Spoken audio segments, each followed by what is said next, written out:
All right, everybody. This is Digital Warrior and Martin. We're here to talk to you today about. I'm trying to get. There you are. Hold on a second. Let's get rid of that one. There we go. Hello, everyone. We're going to talk today about Project 2025, and a big thanks to everybody for being here. This conversation is really crucial to all of us, and just not for this moment, but for the safeguarding of our democracy. Now, I know many of you have heard about Project 2025, and it's brought a lot of us a great deal of concern. What we're looking at for those who've sort of dug into it is the breadth of what they intend to do to our democracy. So it's a very scary thing. So we're trying to get a handle on this. Now, neither Martin nor myself are experts in this, and we're not professing to be, but we're trying to get a handle. So if you guys have some specific expertise, feel free to share it. We're all learning together. Now, this is not a Q&A at the end. So if you have questions, go ahead and feel free to jump into the questions and answers to the chat and drop your questions in there. And with that, I'll let Martin go ahead and get started and introduce himself and tell us a little bit about the history of Project 2025. Thanks very much. See if you can find my background while you're there. Okay, yeah, thanks. I forgot about that. Hi everybody. I'm Martin McSweeney, and I'm one of the co-founders of Dems for Action, and have been over the last sort of 18 months or so developing a project called Avalanche, which is a Dem messaging platform. But we're not here to talk about that today. We're here to talk about Project 2025. And lots of people have sort of, I've seen posts about it, and people sort of not quite getting a grip on how dangerous it really is. But let me tell you, it is terrifying, and there's no exaggeration in that statement. The most terrifying thing about it is we've been experimenting with AI, and one of the things that we like to do is to put information into the AI and do some analysis and ask the AI rebut certain, cut a section out and ask the AI to rebut that section. And it can't. It simply can't. It's written in such a neutral fashion that even AI can't look at it and provide you with the opposite side of the coin. And that should be really terrifying, because the way it's written in the various sections that cover basically the dismantling of the government or government framework is done in a way that gives you like a preface to each section. So today we're discussing Homeland Security.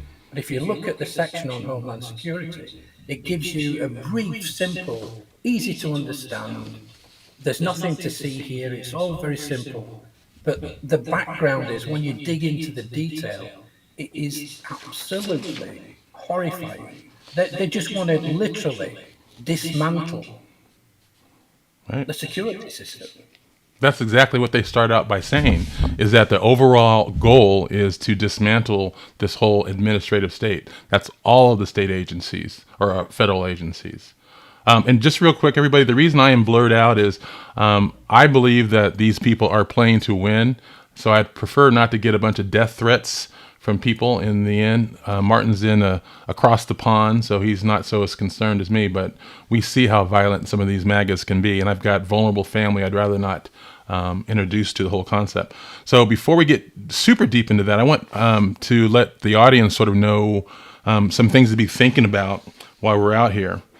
So it helps you sort of galvanize your thinking about this. We'd like to know from you what concerns you about Project 2025. So if you're here, we know that you're here because you're aware of the risk to it. So we want to know what your thoughts are about that. Do you have any kinds of conversations you've had with other people in your sphere? Do you have any ideas about how it can be overcome? Just whatever you have, let's throw it all out there for all of us to sort of think through, because we're in this battle together. And and the only way we can defeat it is to understand what's before us. So that's the sort of the purpose of that. So give some thought to that. If you have some other groups or other information, if you've seen some other resources that are Project 2025, throw them in the chat. Send them to Martin or myself in our Twitter accounts, and we'll add it to our collective knowledge. Because as I said, we're all just trying to learn together. So with that, Martin, why don't you tell us what your understanding is on the history of Project 20? Is this something that just popped up this year, or has it been around for a while? Absolutely not. If you look at the history of it, it goes right back to the Reagan days, really. And it's no real surprise, but a lot of it at that time was under the radar, and it hasn't really surfaced, although the Heritage Society and organisations like the Heritage Society, people know about Citizens United, they know about these things, because slowly but surely big money has got a stranglehold over, political favour in actual fact. And what's happened really with Project 2025 is it's really an extension of what was Project 2016. Now, people think, 2016, the mandate for leadership is a philosophy, and the people that are involved in creating this horrifying platform to change. That's the only way that I can describe it, to be honest, because this isn't limited to the US. No. There's a much wider global political mandate in play here. Steve Bannon just doesn't live and work within the US, corrupting society. He does it around the globe. He's done it in Europe. He's doing it in the UK. These people are monsters. Make no mistake. They are monsters. And what people don't realise is that in 2016, Trump, when he was elected, that was the rehearsal. If you look at what Trump did and what Project 2016, as it was then, had a mandate and a set of objectives that had to be, or that were proposed to be met during the period of his tenure at the White House, that what actually happened was that 64% of the objectives that were set out in that mandate were actually implemented under the Trump administration. So, for something that really has flown under the radar, 65% of its mandated objectives were met during the Trump presidency. And if that doesn't terrify you, I don't know what will. Because Project 2025, they didn't talk about Project 2016. They are having absolutely no problem talking about Project 2025 because they're proud of it.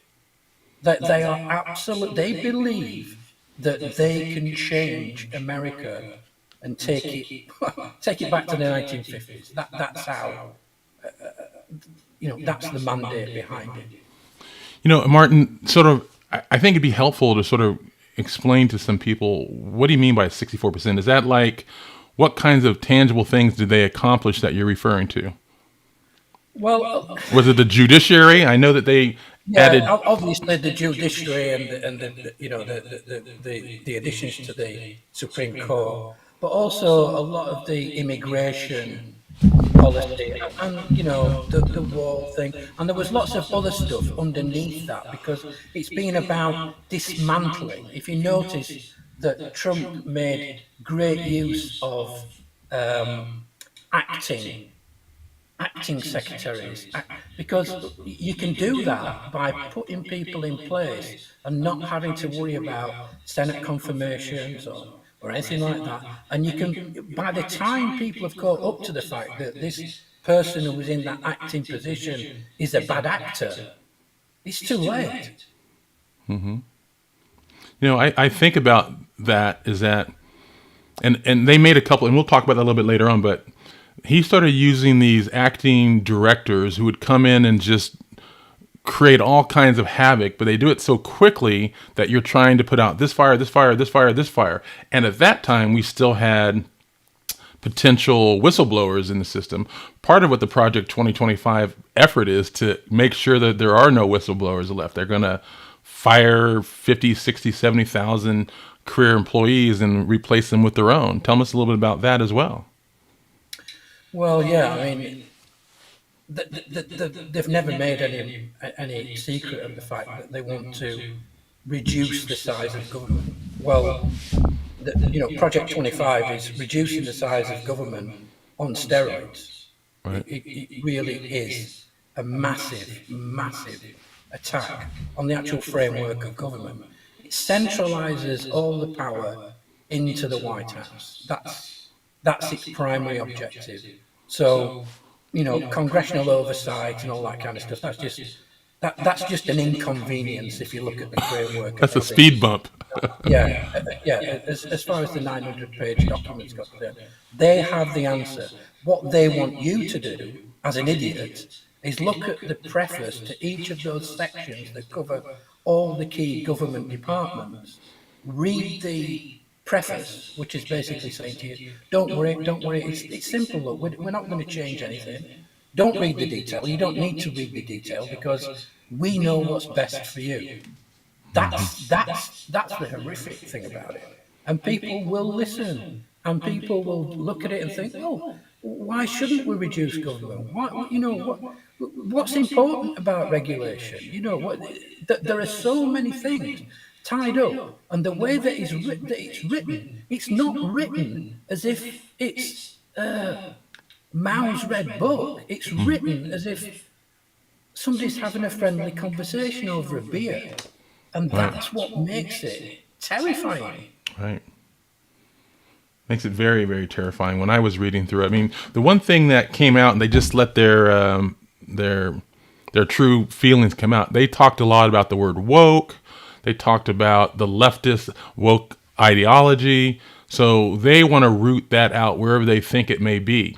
So part of what they talked about in this section here within the Homeland Security is that they want to stamp out any efforts to have any kind of DEI kind of, efforts to have a diverse workforce. They want to get rid of all that. They want to eliminate, or what they call soft closings, to people they can't quite fire, that they just call them soft closers, and they put them in a place out of area, and they just sort of, you guys do this and do some busy work. We're going to do this. And then they have another aspect where they're going to, they want a whole bunch more appointees that they can control. So they want to hollow out the entire executive staff and put it all with political appointees, and they report all to the one person who reports to the White House. So there'd be absolutely no visibility into what was going on out there. Did you see that as well? Yeah, I did. I very much read that, and I think this is about centralizing control and not allowing any. For the best description is that there will be no dissent. None. It will be an autocracy, and people say, oh, you're overreacting. You're overreacting, just like people said you're overreacting when you think that Roe v. Wade will get overturned. Or that... or that they're not really attacking Social Security. Exactly. Or that, the Dems made the dreadful mistake over the decades of falling asleep at the wheel when it came to state politics. So what you actually end up with is, trifecta red states that have been built up by basically taking control of state level houses to make sure that they can then use legislation when the Republicans are out of power. They can then legislate at state level, use the Republican appellate courts to then escalate policy, really, to the Supreme Court. And that's how Roe v. Wade was overturned. And this was all about Mitch McConnell's lifelong ambition to do exactly that. And we've seen it in action. We've seen what Trump did during his tenure. We don't have to guess what he might do. We've already seen it. So the question is, would you like some more? No, absolutely not. Jennifer is asking a question here. Try to tell closest or closet what ours are planning, and then they have a playbook, which we're talking about here. But I get that can't happen. We have seen what they can do in 4 years. We see the chaos ours create every day. Any protections we think we have by three sections of government is fallacy. Not sure I understand what she's asking here. Well, I think it's difficult because when we talk about accountabilities, like money in politics, has always been there. It's just that in the US system, it is overbearingly there. It dominates. You know, people talk about Biden's pay for play. The NRA have been paying for play with Republicans since time began. So, you know, the challenge here is understanding what Project 2025 does. And we're only talking about Homeland Security in this particular segment. But if you break it down, it looks at every facet of, you know, economic policy, foreign policy, Media policy. yeah, it literally breaks government down into small pieces that can be broken off and either privatized Right. or thrown in the trash can. That's the way it works. And what they've done, or what they are doing in the background to prepare for Project 2025, is they are developing, or they have developed already, a database of hard right-leaning political operatives that can be political appointees as soon as they believe Trump gains office. So what would happen is immediately they gain office, they're looking at 100 days, and within that 100 days, it will just be flooded by acting cabinet members and acting anybody who's influential or who can have an impact in dismantling what gets in the way of Republican rule. That's what will happen. So get as many acting people that are your people in place, you know, what we would call career civil servants. I don't know what you guys call them in the States, but Same. you basically dismantle anybody that can get in your way. So any checks and balances will disappear. And people say, "Oh, no, we've got guardrails." Well, you know, when it comes to guardrails, I'd suggest let's look at January 6th. Let's look at the last 4 years. Had it not been on January the 6th for a few items of good fortune, then it would be all over already. And if, God forbid, Trump gets his way and gets in the White House in 2025, there will be, and I say this with all sincerity, I'm not being sensationalist, there will be no more elections. Ever. That is my honest opinion. And having read the document in detail, you can see exactly where they're going. They want to basically Information on undocumented. What happened here?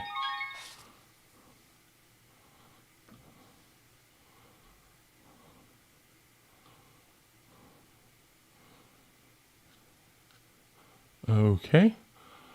If you guys are still there in chat, let me know. Somehow we lost Martin. I'm going to see if I can get him back in here.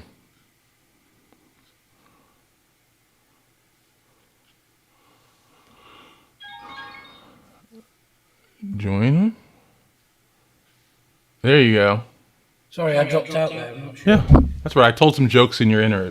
Excellent. Everybody was laughing. I don't know where we got to before I. No, you were talking about it has an international impact. Yeah, it does because, believe it or not, a lot of people or a lot of bad actors around the world are actually looking towards what the Republicans are doing. exactly how much they can get away with. And the thing is that they're setting the most tragic example, really.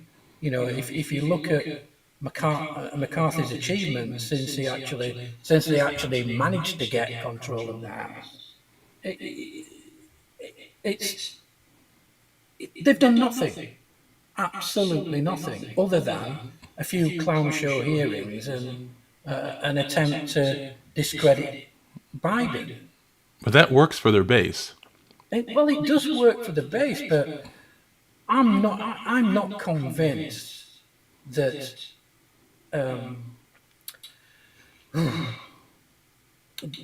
this base thing is an interesting problem because 30% and us as activists, we're looking to how we can reach as many undecided voters as we can, Right. and there's 30% that's lost to us. So don't even waste, a moment of your time thinking about how you can reach people that are so far down the hole that you're never ever going to drag them back. There are people that, as they say, even if Trump's in prison, they will still put his name on the ballot, even if it's not on the ballot. That is, that's how bad it is.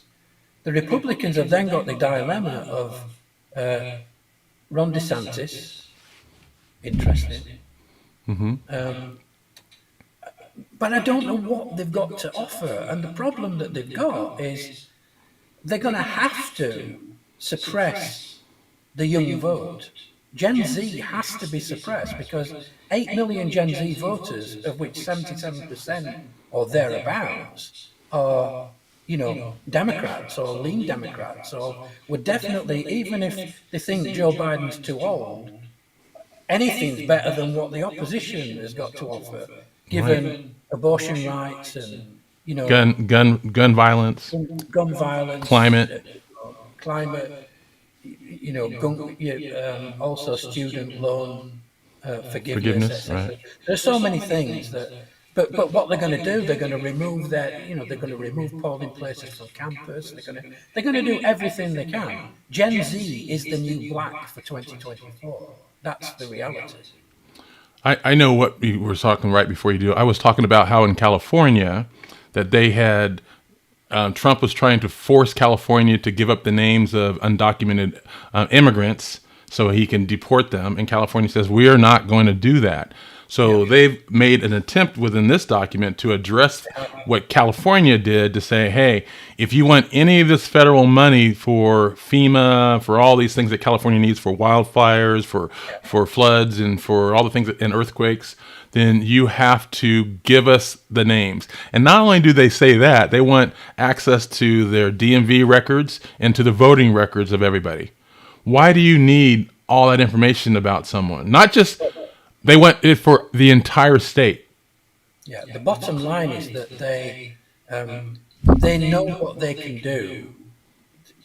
If you look back at when Trump was in there, you weren't going to get any help unless you were a red state. Right. That was his position, and he made no secret of that. No. Unlike Biden, who, it's not. To Biden, he doesn't see red and blue states. He just sees American states, and that's exactly how it should be. And on the point of Biden, I think it's absolutely, unbelievably horrible. I can't think of the right words to use.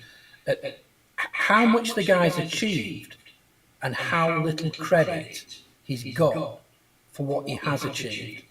Now, just I can do a good comparison here because your inflation rate. What's your inflation rate at the minute? 3%. Yeah, it's not that bad. It's 4 maybe. 3%. If you look at 3.8%. If you look at where that inflation rate is in other developed countries, and I know because in the UK, it's at 7.5%.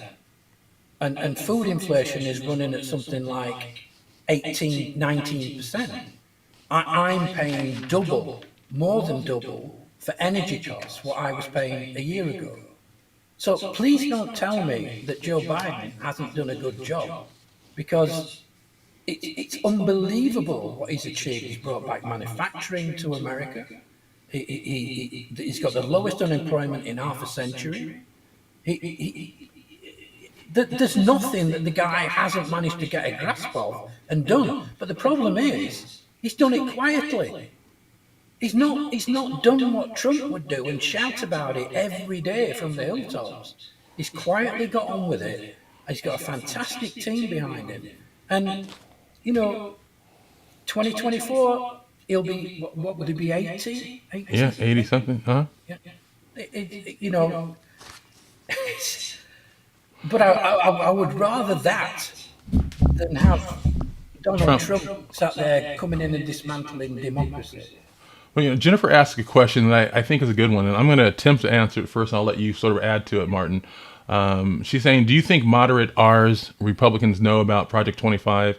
And she says it's hard to believe that that moderates would be okay with this. And I think the answer is yes, they do. I think that all of them know about this. They've made no secret about it. It's public information. They've broadcast it. Everything about the Republican Party is about sharing information with their team so they can be all on board. So I think without a doubt they know about it. And I personally think, my personal aside, that if Trump would have been successful, all those people writing these books about him now, they would have all been on board in the regime of Trump. I don't think there's any heroes there. So yes, I do believe that. What do you think, Martin? Do you think that they do know? Yeah, I think it's an easy question to answer. I think that moderate Republicans or anybody who doesn't like, they're uncomfortable. They might be uncomfortable with the fact that, children get ripped away from the parents at the border, or they might find it uncomfortable that immigrants are extraordinarily poorly treated. They might find those things uncomfortable, but they can tolerate that provided they're in power, and that is That's the key. is the bottom line. That is the key. Now I want to cover a couple of the things that I notice here, Martin. We sort of talk about them. I see there's going to be an overriding intention to punish blue states. So, for example, they're going to add 100,000 beds, right? And they're going to put what they call theoretically, the foreign aliens is what they call them, but it's really anybody they deem as a domestic terrorist. Now, if you recall, back in the Black Lives Matter, George Floyd protests, they were trying very hard to make make the BLM and Antifa be domestic terrorists. Correct. Do you really think for a second that they would hesitate to deem them domestic terrorists and start rounding up Black Lives Matter protesters and Antifa protesters? No more than Trump would go back and find anybody who dissented against him in his last term and punish them. Now, he says, I want to arrest these people. I don't know how far the guy would go, because he has no basement, unfortunately. I think he'd go all the way. Yeah. So from that point of view, he's a danger.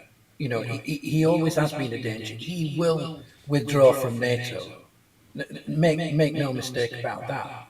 As far as the Republicans are concerned on Ukraine, it is the most short-sighted, economically stupid argument to say, oh, we don't need to fight that war. Well, Americans aren't fighting it. Americans haven't had to put boots on the ground in Ukraine. All they've had to do is finance a third party to actually degrade one of the key adversarial opponents of America over the past 50, 60 years. So they've basically degraded the Russian army for a bargain basement price, and Americans haven't had to put a boot on the ground. Who do you think, if Ukraine win that war and they actually get funded to win it, who's going to rebuild Ukraine? I can absolutely guarantee you that Zelensky will be inviting American contractors in to rebuild Ukraine. Who do you think is going to rebuild it if the Russians win that war? It won't be American companies, I'll tell you that. So People need to stop looking at this short-term populism, soundbite argument on everything. And that's what Project 2025 is based on. It's based on populism. Say the right things. And we're prepared to say what what everybody else is thinking. It makes me vomit. That is how bad it is. Well, I want to touch on what you said earlier because I slightly disagree with it. I think the reason Biden doesn't get a lot of credit is that he's got a media ecosystem whose sole purpose is to criticize Biden and Democrats. There's no comparable on the left. MSNBC, CNN, all those people who might be considered on the left, they don't have dedicated staff people who are focused solely on bad-mouthing Republicans, right? The entire Fox News, OAN, all those guys, they never have a positive word. Biden brings home hostages. Well, he didn't bring them home soon enough, so he brought the wrong person. Why didn't he get that person, right? It's nonstop. And don't forget, he gave $6 billion to the Iran for them to actually help assist the Palestinians bomb Israel yesterday. Ludicrous. But this is the danger. This is the danger that the Republican narrative and their messaging machine monster, and it is a monster. It is a monster. The Democrats have absolutely. It's not that there's not great democratic messaging out there. There are some of the most talented political writers in America write great political pieces and messaging. There's just no distribution point for that messaging, so therefore it gets lost in the ether, and that's really where our Project Avalanche comes into plan by giving a centralized distribution point to bring the best talent together to be able to provide digital activists with a centralized database of helpful information that helps them create better on-point messaging, where the Democrats are always singing from the same hymn sheet. Because what tends to happen is every time Republicans have an issue, so take, for example, the $6 billion that was unfrozen, effectively donated to Iran in order for them to fund the war by Hezbollah on the Israelis. It's utter nonsense. But the great thing is that they were all speaking utter nonsense together in unison. Over and over and over and over and over and over. And that's what Goebbels said, keep telling the same lie over and over and over again, and eventually it will become the truth. Yeah. Or people will perceive it as the truth. And that's where the challenge comes from. The first, when that Conway woman, horrible woman. Kelly Conway? Kelly Conway, when she... Alternative facts. Coined the phrase alternative facts. I was actually in the middle of a cup of tea at that point. And I actually spat the tea out and fell off my chair because, for the first time, that's the first time I've heard a lie described as alternative facts. It's a very binary thing. Well, I want to shed some positivity on that because I've been paying attention. I'm totally on board with what you're saying because they speak in unison. But there are some new areas that are popping up in what I call new media. You got like Midas Touch. You got Demcast. You got all these different organizations out here doing stuff, communicating. And I see some of the decision makers from Eric Swalwell and others. They're going on these people's shows. Politics Girl's got something she's got going on. That new media is sort of providing that avenue for us to get stuff out to people that's undiluted by the corporate nonsense. So I think that's a positive thing. Absolutely it is. And that will be the saving grace. Yes. Because there's a shift in media now. So we can carp about CNN, NBC, all that kind of stuff. Believe it or not, that narrative or the power that particular segment of the media holds is diminishing by the month. Right. If you know, I did some ads, political ads for the 2022 cycle for an excellent candidate in New York 22 called Sarah Clee Hood, and we did some YouTube ads specifically for her that was targeted at YouTube.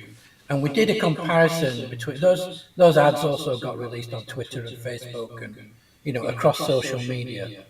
But the staggering thing about it was she came back to me and said, "You're not going to believe this. The actual view rate from the YouTube analytics show that we reach far more people for far longer by putting these ads on YouTube." And I said, "No, I don't buy that. You're going to need to send me the stats so I can Right. actually have a look at it. I want to look at the analytics." I was absolutely blown away. So don't discount YouTube.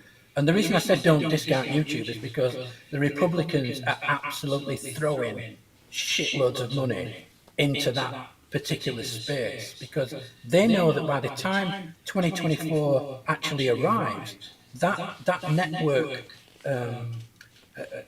if you like, diminishing of mainstream media will have diminished further because it's moving into the online space.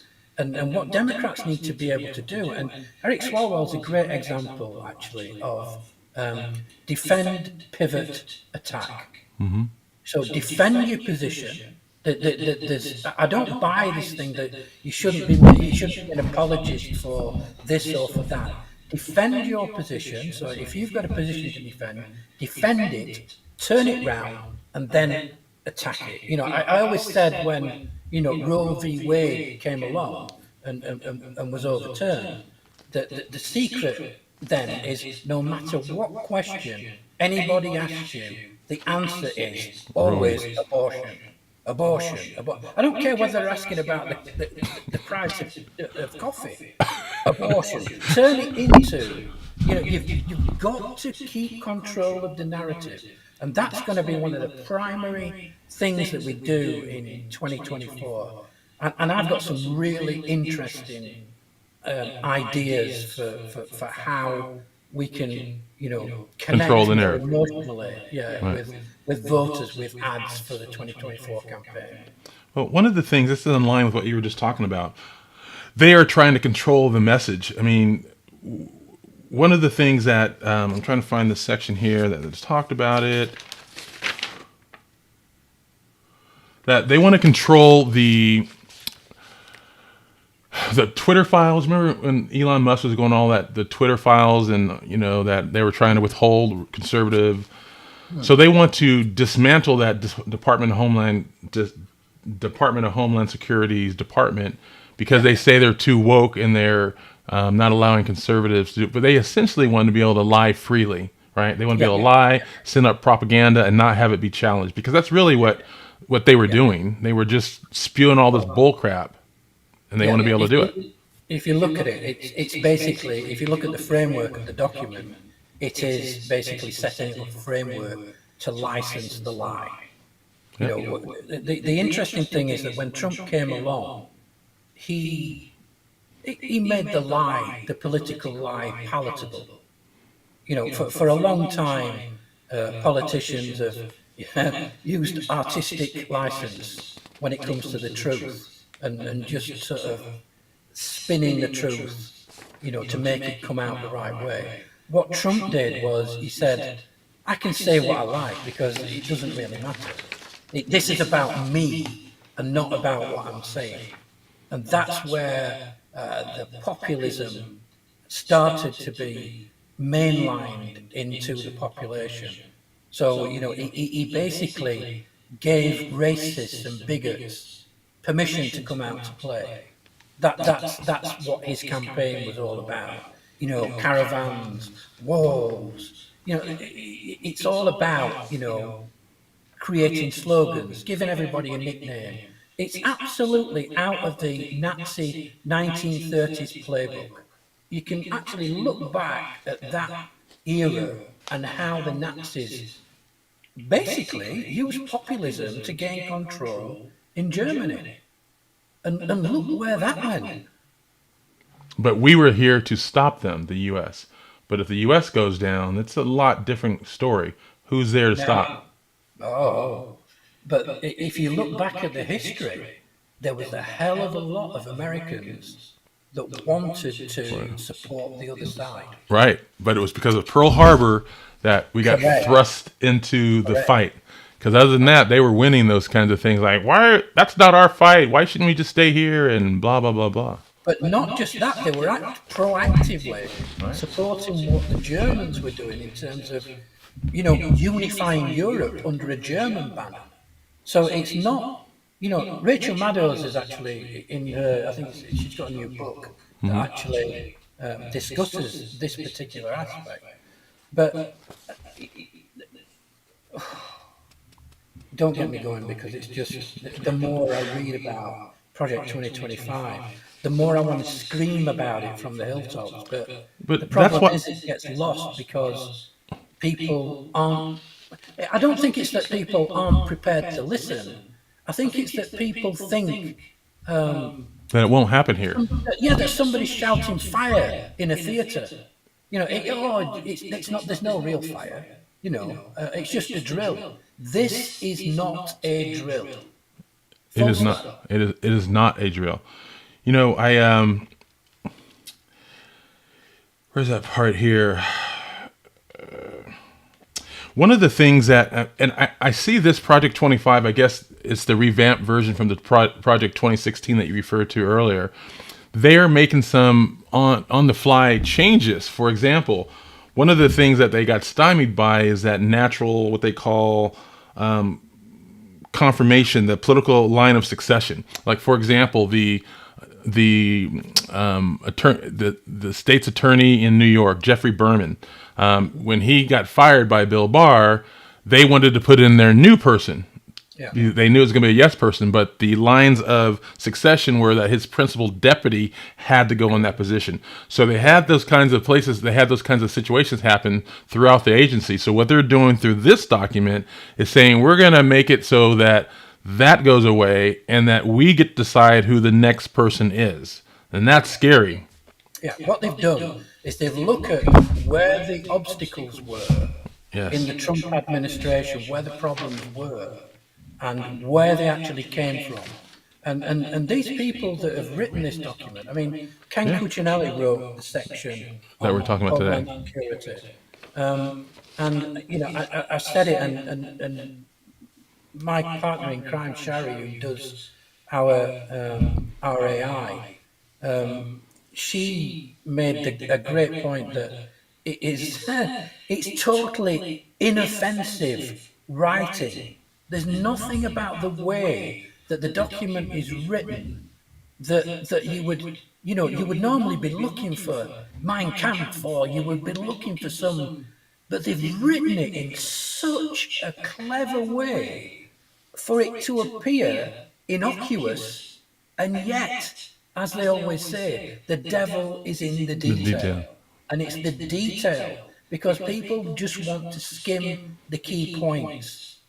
And that's where it falls down. They know that people only want to skim the key points. So what they do is they dress up the key points to look totally, acceptable. It's not unreasonable.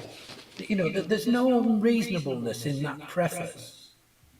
It's not until you actually read the detail that you then start to understand exactly what you're saying here about any guardrails that were in place. They have a plan to Get rid of 'em. remove any guardrails that will basically cause problems for Republican rule. Because if they want to continue to rule, they're going to have to dismantle the system altogether. They've got to get the military on side, because if there is true dissent, and, God forbid, Democrats actually go out on the streets as they did for Black Lives Matter, then what happens? They Then get what rounded do up. Yeah, you send in the Boogaloo Boys and you create a false narrative and you dress it up in a different way so that when you actually shoot a few, it looks totally acceptable. It's not unreasonable that I shot those people because, at the end of the day, they were troublemakers. And the night before, some completely unrelated people had set fire to a store. So it's only right that we should shoot a few of these to set an example. That is the mentality of this document. And that is the foundation they're setting. Well, if you look at Cop City in Atlanta, you look at all these places. You have the 100,000 beds that are for aliens and domestic terrorists, which the president office alone would define who is a domestic terrorist. And I would argue that that will be more likely looking at people like us as opposed to the Boogaloo Boys or the Proud Boys or any of those kinds of people. Yeah, if you look at Black Lives Matter, actually, and the protests that surrounded that, are a great example of what they learned and what they've implemented in Project 2025.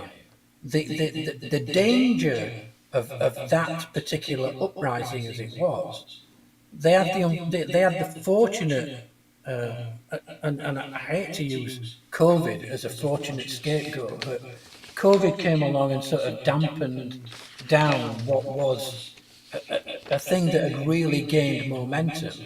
But don't forget, Trump didn't let COVID get in the way of anything. He was prepared to sacrifice 200,000 Americans in order to get another 4 years in the White House. And that's no exaggeration either. So anybody that's out there that's thinking, he's just a bit of an idiot, but, he's the most dangerous idiot of modern times. That's the problem. And I'm not sure he's an idiot either. I was talking to you earlier, Martin, and I believe this very strongly that if Trump wasn't so incompetent, he is incompetent because he's so narcissistic, right? He can't stay on task. If he would have been someone like a DeSantis or someone who's methodical like that, I think they would have been successful because I don't think we were quite ready for the onslaught of things they were doing. So Yeah, that's my personal opinion. yeah. I think that DeSantis is an interesting point in case because I looked at DeSantis in his role as Florida governor and what he was doing, and he was basically creating a fiefdom in Florida, and he was the guy that wanted to be the poster guy for for getting rid of woke, and he tried to take that on the presidential road, and it's absolutely destroyed him.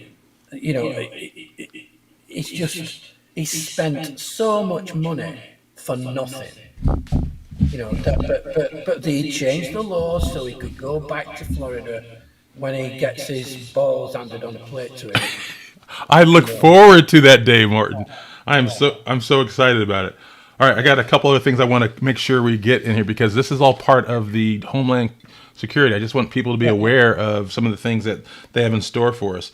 And it seems like you said earlier, it seems sort of non-confrontational, but if you look deeper into it, you go, well, that could be problematic. So one of the things they want to do is change and I'm not yes or no, I'm just showing it out there. They want to be able to immediately deport people without any due process.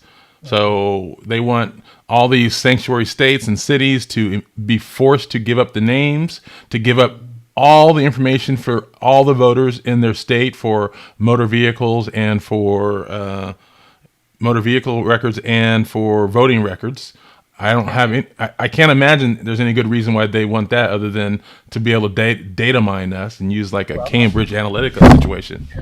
Well, there'll probably be a menstrual cycle register as well. Don't forget that. There is nothing. In order to gain control, you've got to have the data to be able to, work out where people are and how you can actually attack people. That's the bottom line. It's not unlike the social credit system in China. Really, if you look at if you read between the lines of Project 2024, 2025, and where they want to go with data control and who controls the data and who has access to the data. It's not for nothing that they've looked at the Chinese experiment, which, for those that aren't familiar with social credit, in China, if you fall foul of the state for some reason, everything is done with your ID. So therefore, if the state deems that you have done something wrong, when you go to get on a bus or a train tomorrow, it won't let you get on. So you're actually, you get blackballed until the state decides that you can be validated to travel.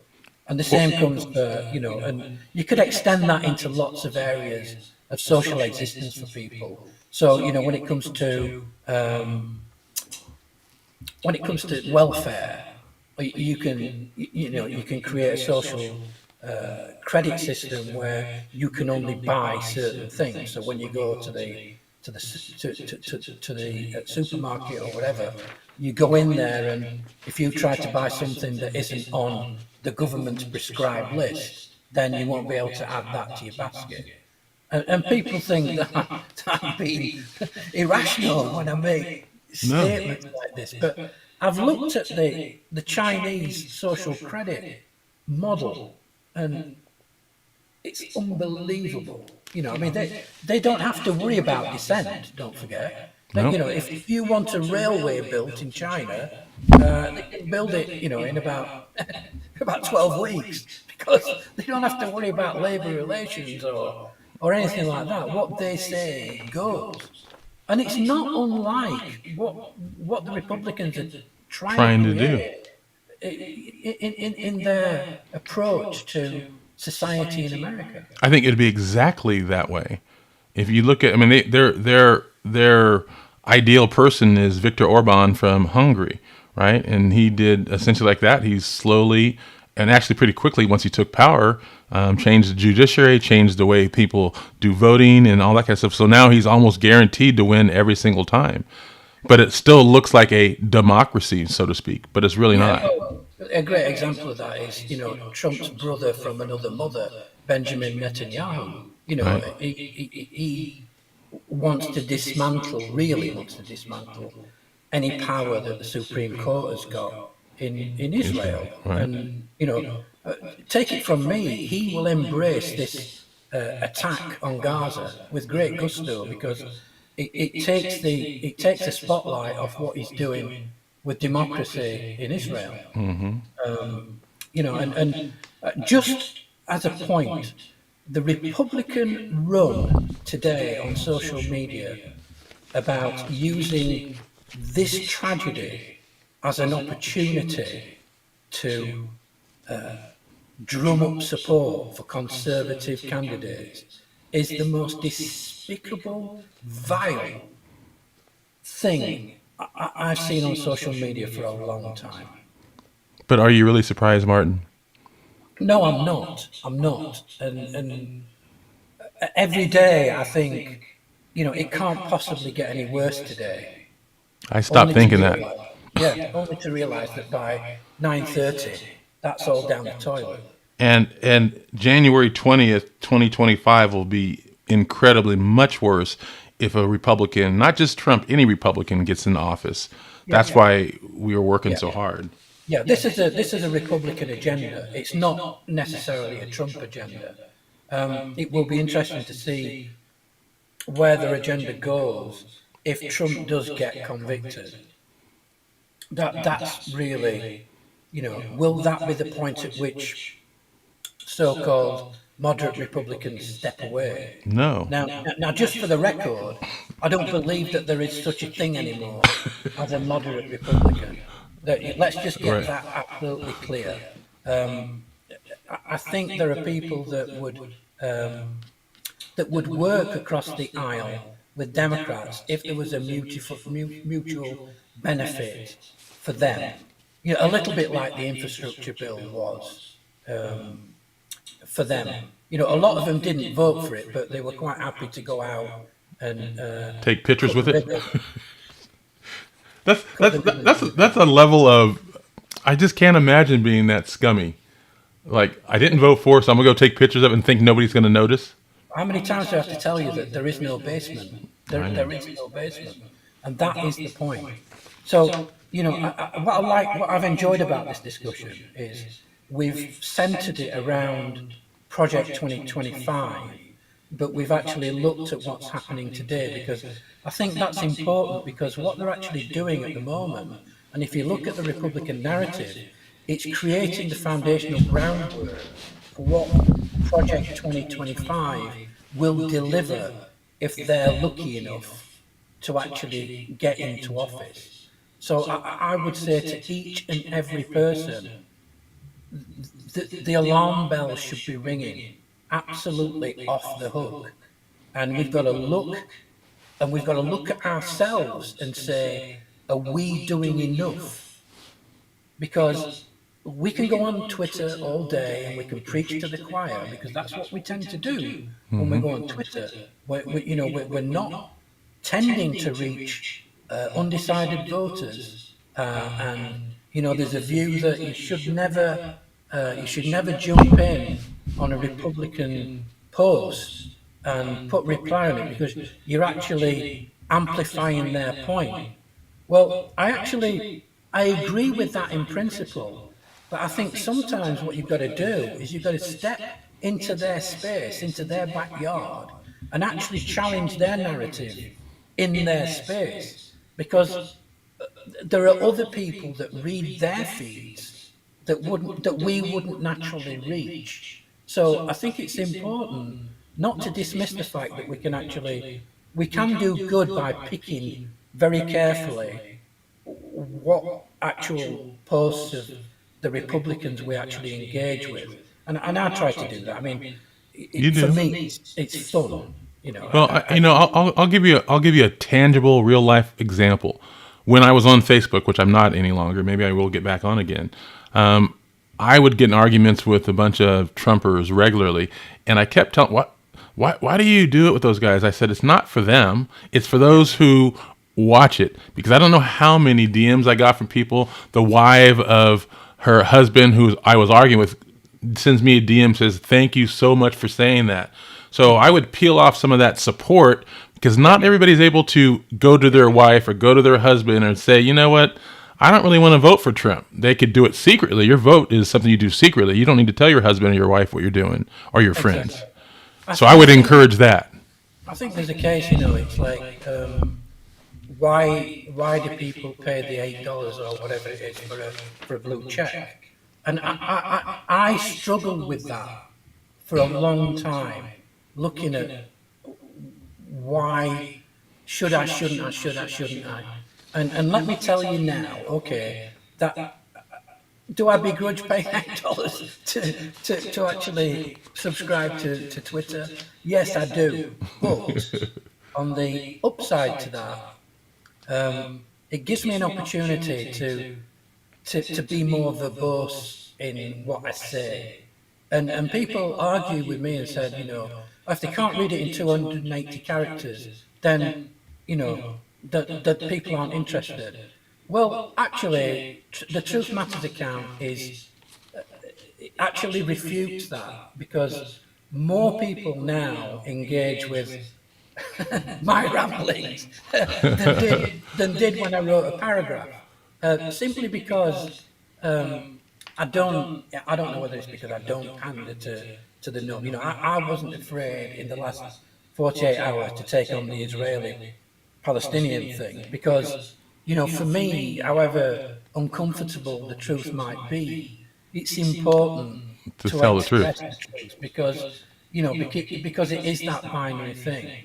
And when it comes to social media, like it or hate it, where the persuadable voters are is, get ready to throw the stones at the screen, is Facebook. right? That's where a lot of the persuadable voters Or live. TikTok for the younger people. TikTok. Yeah. I was coming to that. You jumped me off there. TikTok as well is becoming more prevalent, and one of the things that we were looking at as part of the Avalanche project is how we make sure that we engage with young voters, because young voters in 2024 is literally going to be the pivotal thing. Because I worry about women Alert voting. from reminders. I Oops, sorry really about that. do. I worry about women voters because Alert from reminders. is Sorry that about you that. or me? Yeah, it's mine. time I got a reminder telling me to call Stop. PG&E. Sorry about that. It's all right. But it's been shown that a lot of people, a lot of women, voted for Trump, and that worries me immensely. And sometimes I think, will they show up in 2024? Abortion is a key issue, but will they show up? But one segment, one demographic that I'm sure will show up are Gen Z. I agree, and I think the women will show up too. I think that they've seen enough and they've heard enough of these stories of rape and incest and women having problems with a pregnancy and not being able to do it, and they have to be on their deathbed before they can get care. Yeah. I think they're going to show up. Now, a couple points before we close for the day, and we wanted to keep about an hour, that I wanted to make sure we talked about, because I think these is sort of, and I don't really understand the full nuance here, maybe you do, but one of the things they want to do is that they want to make everybody in Homeland Security be a classified employee. And they want to be a classified employee, and if they refuse to be classified under classification, then they will reassign them or fire them.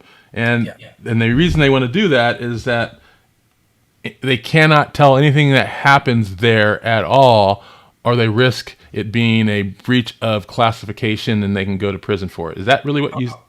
That's the way I actually perceived it, because I think the problem that they're going to have is that some of this stuff that they're going to actually implement behind closed doors, It's illegal.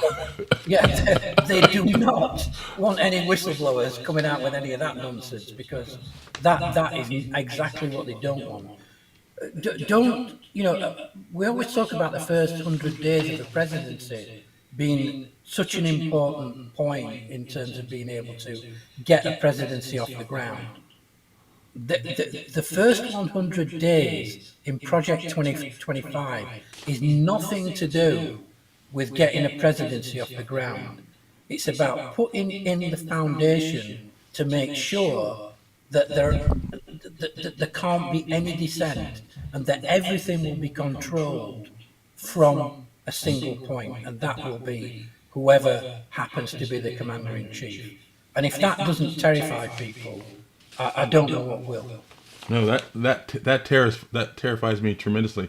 I was trying to get my head, but you're right. They're probably going to do something so illegal that they want everyone who works there to be under fear of it being against the law for them to even report it, and that's pretty scary. And the other thing I notice is that, and this is all part of the secrecy part, they want to stomp out the woke, whatever the heck that means, and they want to be able to do all these nefarious things, and they want to control who can do it, and they want to make sure no one knows about it, right? So everything's getting reported through one channel as opposed to multiple channels. And I think that in a different department, they're even talking about wrapping up their whistleblowers so that they have to go to the chief counsel under the executive office, so that goes straight to the president. All kinds of secrecy. Yeah, people will be... You won't get people... The great thing about civil servants or career government employees is that most of them, and I'm not saying all of them, because there are political sort of hacks within the ranks, but a lot of career politicians, career civil servants have been there through numerous administrations. They know what the pitfalls are. They know how to best advise a president in terms of where they're actually sailing close to the line, etc., etc. And what you're effectively doing is, this Project 2025 is the culmination of a database that's been put together by the Koch brothers, or whoever you want to decide it is. I don't really care, but it's certainly not the good guys. These people have put together a master list of bond criminals, and what they're going to basically do is shoehorn those people into political appointments within the government framework, and that will basically stymie any opportunity of speaking truth to power by anybody. There will be no dissent, and that's what the framework of the document's all about. And I hope in the coming weeks we'll get a chance to actually drill into some of the detail in the other sections, particularly on religious nationalism as well. Well, yeah, I agree. And one of the things that I'm really looking forward to talking about is under the media that they want to, you got the Voice of America, you got the ones that go to the Asian, I forgot what that one's called. They want to revamp those Yep. to where they said that they wanted to get rid of the politicization. So they're going to defund NPR. They're going to defund PBS because they are too woke, and Yeah. everything's got to go through the president. That's okay because they were unhappy that they were saying things that were unfavorable to President Trump when he was there. So they're going to make sure that all goes away. That's Yeah, pretty well, scary. you get state news put in place then, and Yeah. then what you do is you make Marjorie Taylor Greene the face of state TV. That's where you go. That's exactly what it is. So, I guess in summary, let's wrap up with this. I would say that if I had to summarize the through line between all these documents and all these chapters, there's 30 chapters, is that they want absolute control, they want absolute secrecy, they want absolute obedience. They will accept absolutely no dissent, and it will be their way, the highway. And they don't want to have any more elections. And if they do have elections, they will be fake elections. Yeah, there'll be That Russian elections. Russian elections. That Republicans won by 97% again. Really, Correct. you expect us to believe that? But I think here I'm going to leave with a positive difference. The difference between a lot of those other countries that have fell under this way, from Hungary, potentially Poland, to Italy, to maybe other places, is that they were one nation. We're different because we are a federation of states. I can just imagine that there would be some major pushback from some of the more progressive states to be like, wait. We're trying to be in line. I'm not saying that's where we're going, but I can't imagine California is just going to completely bend the knee to this nonsense when we don't really need to. That's my hope. That might be our salvation. And let me end on an uncharacteristic hopeful note. I love it, Martin. Yeah. I believe that in 2024, with the right approach to that campaign, that the Democrats can win a landslide. Now, I'm not just saying that because I want to make people happy. I believe it because I think and I believe that at some point the dam will burst. I'm not quite sure where it is yet. And, we might revisit this in 6 months, and I'm apologising profusely and, offering to buy everybody a drink. But from my perspective, I think there's a lot of hope that comes from the way that Democrats are actually behaving and performing in office. I think the bench of talent in the Democratic Party is off the chart, absolutely off the chart. Pete Buttigieg, Gavin Newsom, AOC, and Gretchen I could Whitmer, all of them. Swalwell. Endless. I agree. So there's just so many of them, and what I'm really, really, really, really impressed about is AOC. I've always been a big fan of AOC, even when she was in her more radical days, because I believe that youth and the exuberance of youth can bring change.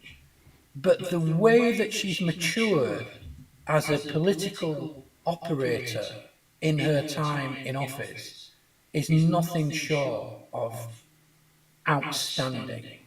I posted that speech that she gave to the auto workers on the picket, well, not on the picket line, but in an auditorium, and it was breathtaking. She is a fantastic orator, and I think that the future for Democrats is extraordinarily bright. And I'll add something too. I'm going to pat ourselves on the back, Martin, because 6 months ago you and I didn't know each other, right? And there's these little groups and pockets of people, the people on the call today, the people who are going to watch us in the future, these little pockets of people who have said, this democracy is worth fighting for. This democracy is going to be fought, and I'm going to give everything I can to do that. And I think that that has changed, whereas there's a lot of people sleeping. I was sleeping a little bit in the past. I'm wide awake now, Yeah. and I'm bringing my talent. So I think there's a lot of positivity there that I think wasn't you're right. 4 years ago. I think you're right, and many people say, who's that lunatic Englishman that's involved in U.S. politics? What is it to him? Well, aside from the fact that I spent a lot of my working life in the States, as a recording engineer and traveling backwards and forwards, every other week, the thing that is important to me is that we are global citizens. And if democracy falls in America, then, I know from what we're importing from Republican politics into the British political conservative establishment is already tainted. It's already here. We're already seeing the woke and the classrooms and the culture wars. And that's being imported from your side of the Atlantic. Now, I'm not blaming anybody for that, by the way. It's just political expediency. But what I would say is, when I first, participated in social media, I did it as an experiment to try and understand how politics works on social media. And I came here with the intention in July of 2020 of staying till the election, doing a few ads, and then walking away. And the way that the activist community embraced what I was doing, it was really humbling. And I'm absolutely proud to have stayed. And, I'm looking forward to 2024 because, get ready, have I got something to say? And some of the ads that you'll see in 2024 will blow No, you away. I'm really excited about the future there. We all have our times and days where we're like, oh gosh, especially these last couple of weeks. I'm just so tired of Trump, Trump, Trump, Trump, Trump, that I'm just about to explode. But I see the energy, I see the positivity, I see the movement, I see the activity, and I go, we're going to be all right. We're going to put this thing together. We're going to run through the finish line together. So I'm excited. Jennifer asked us one question. I'll make sure I don't forget her before we go. Jennifer says, under Project 25, what would the U.S. be doing towards this conflict in Israel and Palestine and Iran? You have any comments about that? I don't think it's particularly covered in the Project 2025 document. But if you look at Trump's position or the Republican position on the Israeli-Palestine situation, as far as most sort of career Republican politicians are concerned, the Palestinians, get what they deserve. And Trump sort of basically wrote off the two-state solution in his presidency. So I think there will be no truck for Palestinians under a Republican administration in 2024. I would agree with that. And I wanted to add something because I read an article just yesterday about either is it a female that is the prime minister of Norway or Sweden or Finland, one of those three over there. So there's a female who was saying that they used to be a country that was really very even, very neutral and all that kind of stuff. She says, but there's been this onset of negativity and culture wars that are coming from the United States. She says, we don't think we can ever put that back. She says, whereas we're arguing about trans and LGBT and abortion, well, we never did that before. Yeah. I'm afraid that's a byproduct I'm not one for conspiracy theories, but Steve Bannon has got his fingers in lots of these European experiments that are going on. And I was involved in British politics for the best part of a decade, so I do understand how it works. And you know, David Cameron's chief of staff is now a Republican operative in the States, and there are a few people that have gone over from the UK Conservative Party to the States, who are passing strategies back to the UK Conservative Party. And we've got a new fledgling media outlet called GB News, which is basically trying to be what Fox News is, because we don't have Fox here. But that's what they're basically trying to create. So this isn't about America. Much as I love you all, it's a It's bigger than that. much bigger thing. Yeah. All right, everybody, we are going to wrap up. It's been a very enlightening conversation, and Martin and I worked through some of the bugs together, and next time we will be more polished and organized and stuff like that. But the goal and the purpose and intention was to help educate and inform everybody, ourselves, so that we can better understand the threats before us, so we can have a better opportunity to defend against them. Would you agree with that, Martin? I would indeed. Any final words for everybody? Well, first of all, thanks for showing up to listen to me, for God's sake. But I'm a big believer that we can use this particular medium for good in the campaign. So let's build on it and see if we can get a regular conversation going to look at all aspects of the campaign and how we can mobilize better with a collective voice to make a difference in 2024. Well, one of the things, and maybe we'll have a guest on for that too, but one of the things I think would be really helpful is to find tools or resources for your lay person to be able to better engage out in the real world. Because you're right, we're in our little ecosystems. I tweet, I retweet, and it's going to the people who are already on our side. By and large, I'd say 98% of that is that. So I'm saying, how do we empower the person who is seeing that tweet to take that tweet and say, I'm going to take that information and I'm going to go talk to the barista at Starbucks about abortion or gun violence or the climate or whatever the topics are, and give her the tools and resources and comfort level to go out, because that's how it's going to be won. You said it yourself. It's the persuadables. It's not people who are already convinced that they're not going to vote for the crazy people. Right? You're absolutely right. And if we keep talking like this, we'll never finish. So probably the best thing to do is say, let's put a wrap on it. All right.